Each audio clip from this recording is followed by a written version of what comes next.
से बात नहीं करेंगे, जो भी क्वेश्चंस हैं डाउट्स इसके बाद लेंगे। Documentary please.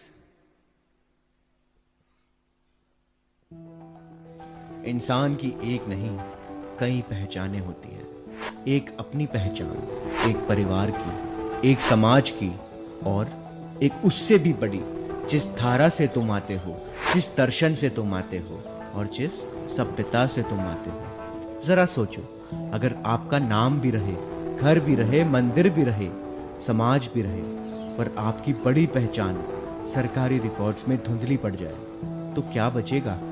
मतलब जमीन पर तो आप हैं, पर कागजों से गायब। अगर आप इसे इमोशनल अपील मान रहे हैं, तो चलिए इसका रियलिटी चेक करते हैं। राजस्थान 14% जैनियों का घर, और यहाँ 2001 की अपेक्षा 2011 में 28,000 जैन कम दर्ज हुए। जैन गढ़ कहे जाने वाले सिर्फ एक राज्य का ऐसा हाल नहीं है। मध्य प्रदेश की वृद्धि दर राष्ट्रीय वृद्धि दर से 25% कम है, और उत्तर प्रदेश की 44% कम। इसीलिए इस पैटर्न पर सवाल तो बनता है। और बात सिर्फ नेशनल ग्रोथ की नहीं है। 2011 सेंसस में 650 जिलों में से 286 जिलों में जैन आबादी 500 से भी कम दर्ज है, और लगभग 4200 तहसीलों में यह आंकड़ा 100 से कम है। अब आप सोचे, क्या ग्राउंड रियलिटी सचमुच ऐसी है, जहां हमारे सैकड़ों तीर्थ क्षेत्र है, हजारों मंदिर हैं, व्यापारी परिवार है, और समाज देश के कोने कोने में बसा है, वहां रिकॉर्ड में हमारी संख्या इतनी कम कैसे? और जब आंकड़े दिखाए कि 1961, 71 और 81 में ग्रोथ 20% से भी ऊपर थी, पर 1991 में अचानक 5% रह गई। फिर 2001 में उछाल आया, और 2011 में करीब 5% आ गई। तो सवाल आबादी पर नहीं, गिनती पर उठता है। हम अक्सर मान लेते हैं सरकारी गिनती है तो सही ही होगी, लेकिन सच ये है, सरकारी प्रक्रिया भी मानवीय प्रक्रिया है। हर मानवीय प्रक्रिया में चूक संभव है। कभी हमारी असावधानी, कभी अधिकारी की भूल, कभी अवेयरनेस गैप, और गिनती में चूक हो जाती है। और इसका सबसे सही उदाहरण हाल ही के दिनों में इलेक्शन कमीशन द्वारा कराई गई मतदाता पुनः निरीक्षण SIR है। बिहार राज्य में इस प्रक्रिया में 18 लाख लोग ऐसे रह गए जिन्हें पहली लिस्ट में गिना ही नहीं गया था। ISJS जैसी स्वतंत्र संस्थाओं के शोध बताते हैं कि सेंसस 2011 में जैन जनसंख्या 60 से 90% कम दर्ज हुई। कई राज्यों में यह फर्क 2 से 3 गुने का भी हो सकता है। इसका एक बड़ा प्रैक्टिकल कारण समझिए, हमारे 1000 से ज्यादा सरनेम्स हैं, और उसमें से कई धर्म नहीं बताते। पुराने प्रोसेस में अक्सर अधिकारी घर से सिर्फ मुख्य आंसर रजिस्टर में लिखकर चला जाता था, और फॉर्म बाद में भरता था। सरनेम से धर्म साफ ना समझ आया, और उसने एंट्री किसी और धर्म में कर दी। पर इसका ये मतलब नहीं कि हमें अपना सरनेम बदलना है। हमें सिर्फ सेंसस प्रक्रिया को समझकर अपनी पहचान सही दर्ज करानी है। हम चाहे दिगंबर हो, श्वेतांबर हो, तेरापंथी, तारणपंथी, सोनगढ़ी, स्थानकवासी परंपरा से जुड़े हों। हमारी साधना की राहें भले अलग दिखे, लेकिन हमारे मूल मूल्य एक हैं: अहिंसा, अनेकांत और अपरिग्रह। जैसे देश में कोई पंजाबी है, कोई राजस्थानी, तो कोई तमिल। भाषा, क्षेत्र और परंपरा अलग अलग है, लेकिन पासपोर्ट पर सबकी एक ही आइडेंटिटी है, भारतीय। और यही क्लैरिटी यहाँ भी जरूरी है। हमारी रूट्स कॉमन है, वैल्यूज कॉमन है, और रिस्पॉन्सिबिलिटीज भी। अक्सर लोग कहते हैं, क्या फर्क पड़ता है, हम सब सनातन परंपरा का ही तो हिस्सा है, बस मार्ग अलग है। लेकिन बात सिर्फ मार्ग की नहीं, पहचान की भी है। जैन परंपरा पूजा पद्धति का वेरिएशन नहीं, ये एक स्वतंत्र और प्राचीन दार्शनिक परंपरा है। इसका आधार किसी ईश्वर की सत्ता नहीं, बल्कि आत्मा और कर्म का सिद्धांत है। हमारे तीर्थंकर, हमारी गुरु परंपरा, हमारे व्रत, तप, साधना, ये एक संपूर्ण जीवन दृष्टि है। विष्णु पुराण साक्षी है।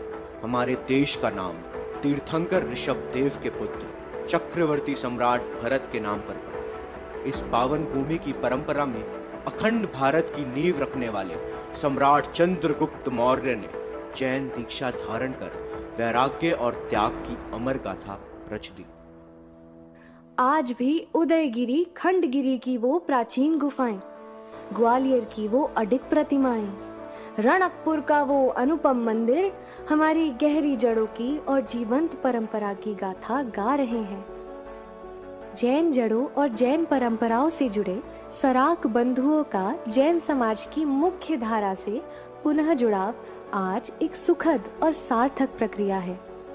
ये प्रक्रिया हमें एक सूक्ष्म सीख भी देती है कि पहचान अगर स्पष्ट रूप से संजोई न जाए तो समय के साथ धुंधली पड़ सकती है। सिर्फ परंपरा ही नहीं, कानूनी और संवैधानिक तौर पर भी हम अलग पहचान रखते हैं। भारत सरकार ने जैनों को नेशनल माइनॉरिटी माना है। सेंसस में जैन एक अलग धर्म के रूप में दर्ज है। सुप्रीम कोर्ट ने भी जैनिज्म को एक स्वतंत्र धर्म माना है। ये हमारे लिए गौरव की बात है कि आज दुनिया को जिस अहिंसा, संयम और व्यापक दृष्टि की आवश्यकता है, उसकी जड़ें हमारी परंपरा में है। महात्मा गांधी की चेतना में श्रीमद राजचंद्र का गहरा प्रभाव था और अनेकांत की वही विनम्र दृष्टि ISRO के संस्थापक डॉक्टर विक्रम साराभाई जैसे व्यक्तित्वों में भी झलकती है। अब सबसे प्रैक्टिकल सवाल, मान लो जमीन पर सब है, मंदिर, तीर्थ, संस्थाएं, लेकिन गवर्नमेंट रिकॉर्ड्स में हम कम दिखे तो? अगर कागजों में हमारी संख्या कम दिखे तो हर बात के लिए जमीन पर ज्यादा संघर्ष करना पड़ता है। चाहे बात हेरिटेज प्रोटेक्शन की हो, मंदिरों के सपोर्ट की हो, भाषा और संस्कृति के संरक्षण की हो या इंस्टीट्यूशनल रिकॉग्निशन की हो। इसीलिए सही काउंटिंग सिर्फ एक नंबर नहीं है, ये फ्यूचर प्लानिंग की बुनियाद है, हमारे तीर्थ, धरोहर और कल्चरल मेमोरी की सुरक्षा के लिए। धर्म के आधार पर गिनती का जनगणना एकमात्र आधिकारिक राष्ट्रीय आंकड़ा है। इस बार यह पूरे 16 साल बाद हो रहा है। अगली बार ऐसा अवसर कब आएगा ये कोई नहीं जानता। यहाँ पहली बार हमें स्वगणना के माध्यम से मौका मिल रहा है कि अपनी सही जानकारी स्वयं भर सके। इस प्रक्रिया के 2 चरण हैं। पहले चरण में अप्रैल से सितंबर 2026 तक घरों की गिनती होगी, जिसमें 33 प्रश्न पूछे जाएंगे। हर राज्य में पहले 15 दिन स्वगणना यानी सेल्फ एन्यूमरेशन का समय रहेगा। इसमें हम वेबसाइट पर जाकर अपनी जानकारी स्वयं भरकर स्वगणना ID ले सकते हैं। अगले 30 दिनों में जनगणना अधिकारी घर घर आएंगे, तब हम उनसे इस ID को ऑथेंटिकेट करा सकते हैं। बिना ऑथेंटिकेशन के ऑनलाइन एंट्री वैध नहीं मानी जाएगी। दूसरे चरण में लोगों की गिनती होगी, जिसमें धर्म, जाति, भाषा आदि के प्रश्न पूछे जाएंगे। अगर हमारा घर पहले चरण में लिस्ट नहीं हुआ तो हमारा घर दूसरे चरण में भी। Unsure where to start investing? Give me 20 seconds to simplify it for you. All you need is the Grow app, जहां आप रिसर्च, ट्रैक और इन्वेस्ट सब कुछ एक ही जगह कर सकते हो। चाहे वो स्टॉक्स हो, म्यूचुअल फंड्स, FNO या IPOs, जो भी टाइप का इन्वेस्टर बनना है, पूरा मार्केट बिना कॉम्प्लिकेशन के आपके फिंगर टिप्स पे है। तो एडवांटेज लो और ग्रो डाउनलोड करो। Investment in securities market are subject to market risks. Read all the related documents carefully before investing. अपनी लोकल भाषा तमिल, गुजराती, मराठी, कन्नडा आदि में सिंपल कंटेंट बनानी है। हमें संस्थाओं के माध्यम से पत्रचार कर अपनी बात औपचारिक रूप से सेंसस ऑफिस में रखनी है। हमें बुजुर्गों और ऐसे परिवारों तक भी पहुंचना है जो खुद हेल्प लेने नहीं आ सकते। सपोर्ट इकोसिस्टम से जुड़े, वॉलंटियर, ट्रेनिंग, गाइडेंस। अधिक जानकारी के लिए दिए गए नंबर पर मिस्ड कॉल या व्हाट्सएप करें। और अगर आप एक क्रिएटर हैं, इन्फ्लुएंसर हैं, तो आपकी जिम्मेदारी और भी बढ़ जाती है। आप लोगों को जगा सकते हैं, सही जानकारी दे सकते हैं। आपकी एक रील यानी किसी के घर तक सही जानकारी। और आप अकेले नहीं हैं इसमें। Let every Jain count. ये कोई ऑर्गेनाइजेशन नहीं है, ये एक कम्युनिटी ड्रिवन पहल है। समाज के लोगों ने, आप जैसे लोगों ने मिलकर खड़ी की है। आपको डेटा चाहिए, मिलेगा। टूल्स चाहिए, मिलेंगे। ट्रेनिंग चाहिए, मिलेगी। रेडीमेड क्रिएटिव्स चाहिए, वो भी मिलेंगे।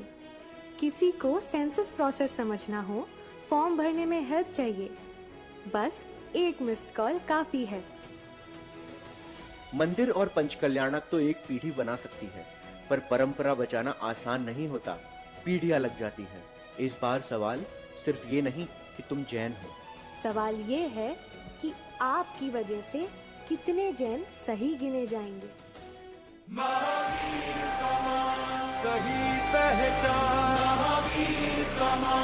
सही पहचान जैनम जयति शासनम, जैनम जयति शासनम, महावीर का मान, महावीर का मान, सही पहचान।